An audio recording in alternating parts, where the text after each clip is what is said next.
ça la tient doucement. Je veux consommer, voilà que tu vas bouger là-bas. Je veux la coller, allez que tu me changes bouger là-bas. Je veux consommer, que tu vas bouger là-bas. Je veux la coller, que tu me changes. Alors, Salatiel, comment tu vas? Très bien, super. Alors, Salatiel? Oui. C'est qui Salatiel? Parle-nous de Salatiel, c'est qui? Ah bon, Salatiel, c'est un jeune Camerounais qui aime la musique tout simplement. Alors, Salatiel, la musique représente quoi pour toi, concrètement? La musique, c'est un style de vie pour moi. La musique, c'est la vie, la musique, c'est l'amour, la musique, c'est tout, quoi. C'est tout ce qu'il y a de bon dans la vie. Oui. La musique m'a sauvé, moi, parce que si c'était pas la musique, je serais frustré. Parce que je devais être médecin, en fait. Mais oula! Parce que... Donc, tu es un genre école. C'est qui Alpha Beta encore? Alpha Beta Records, c'est un label, c'est pas une personne. Ah, d'accord, c'est un label. Oui, c'est un label. Et Alpha Beta Records a des artistes. Oui. J'ai créé Alpha Beta Records au début et nous avons développé Alpha Beta Records ensemble avec Mr. Leo. Oui. Et donc Alpha Beta Records, c'est comme notre bébé. Oui.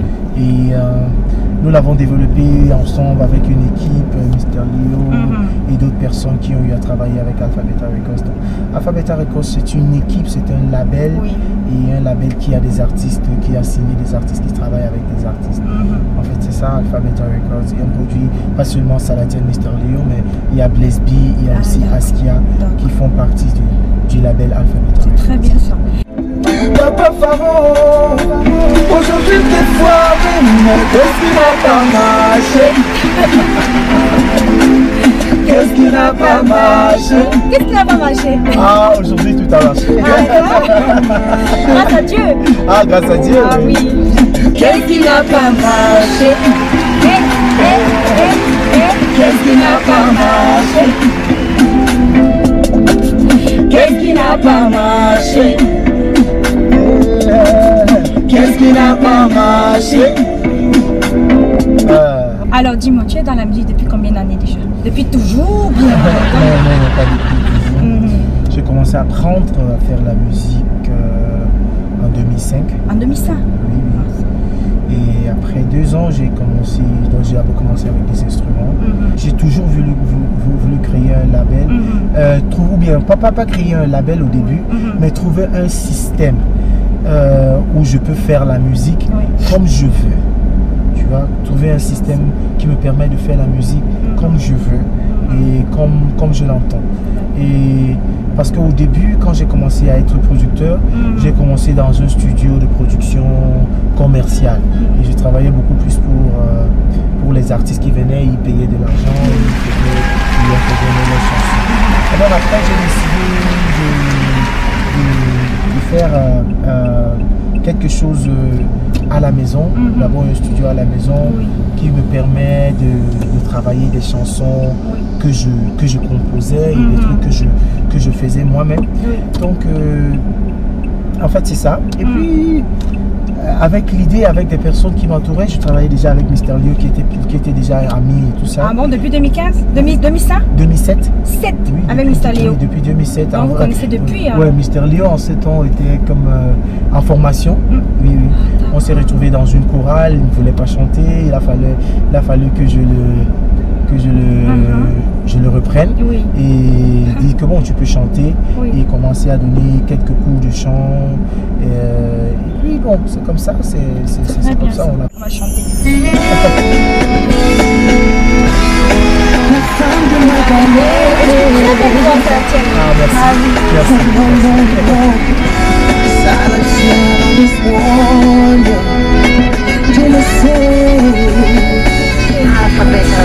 J'ai mis des femmes dans ma vie, mais toi tu m'as marqué. Elles sont venues et sont parties, mais toi tu vas rester. Tu m'as appris à y parler. C'est la radio. Tu m'as aimé quand j'étais rien. Selon la cause de dispoiler, tu es resté à mes côtés alors. Si ce n'est pas toi que moi j'épouse, mieux je reste célibataire. Aïe aïe aïe. Avouez, car tu es la seule qui m'aime mon frère. Hey. La femme de ma galère, Ah ça? la mère de mon enfant, la go de ma galère. Non, coupe alors. Le secret, non, dis-moi Salatiel, dis-moi la vérité. Ah oui. La musique là, c'est pour qui? Dis-moi la vérité, je suis une femme. Moi, je veux dire la vérité. Lorsque j'ai commencé la musique en 2005, j'ai eu beaucoup de petites amies, j'ai eu beaucoup de personnes, qui sont passées quand je me battais, quand j'apprenais à travailler, quand je prenais à faire la musique. Mais il y a une femme qui m'a marqué, en fait, qui m'a vraiment marqué parce que elle est venue pas seulement avec l'amour et l'affection, elle est venue avec beaucoup d'idées qui m'ont aidé à bâtir. Moi, je vais raconter une histoire que je n'ai jamais dit à quelqu'un depuis que j'ai commencé cette affaire. Le premier matos que j'ai eu en studio, j'ai en fait prêté l'argent de mon papa, mais je n'avais pas les moyens. Et je suis allé voir mon papa. Et quand j'ai pris l'argent de mon papa, c'était 300 000. Et mon papa, il m'a donné cet argent pour que je paye le matos. Mais je n'avais pas seulement un problème de matériel, et j'avais problème de loyer. Donc la plupart, la grosse partie de cet argent que mon papa m'a donné, j'ai eu à payer mon loyer avec. Parce que d'abord, il n'était pas d'accord, mon père n'était pas d'accord avec ce que je faisais. Mais quand cette femme est venue dans ma vie, elle a commencé un truc. J'ai demandé un prêt, elle m'a donné un prêt de 400 000. Mais elle ne m'a pas...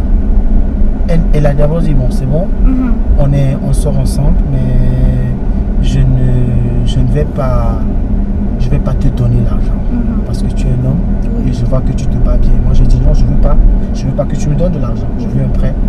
Elle me dit, bon, voilà ce qu'on va faire. Voilà l'idée que je pense que tu peux faire pour bâtir Alphabeta Records. Et puis elle me prête 400 000, mais elle ne me donne pas cet argent. Elle me paye le matériel de l'euro. Elle m'amène ça ici. Et vient encore ces documents de prêt que de 400 000 que j'avais pris, c'était 700 €. Et elle a payé le matos à 700 €.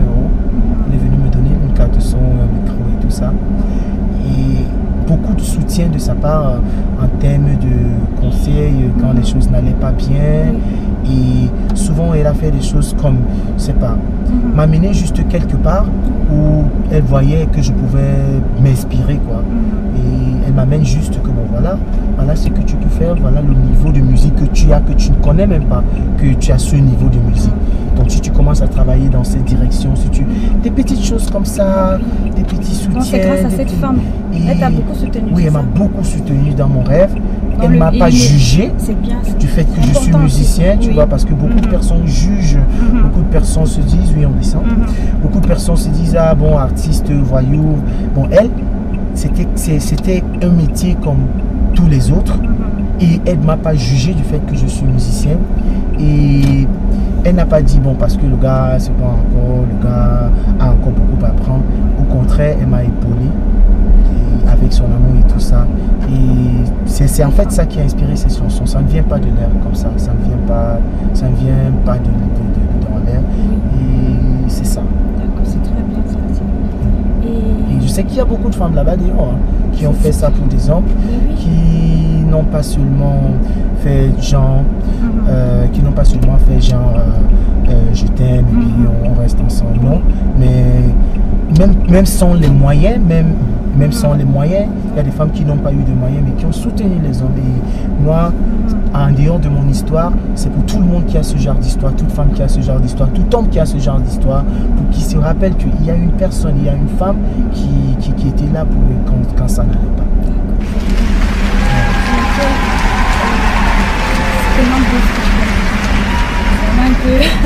Ému quoi. Donc Salatiel, il est marié? Tu es marié? Tu as des enfants? Non, pas marié, mais j'ai des enfants. Combien d'enfants? 2 enfants. Aïe aïe aïe. Un garçon et une fille. J'ai mis des femmes dans ma vie, mais toi tu m'as marqué. Elles sont venues et sont parties, mais toi tu vas rester. Ah ça? Tu m'as appris à y parler.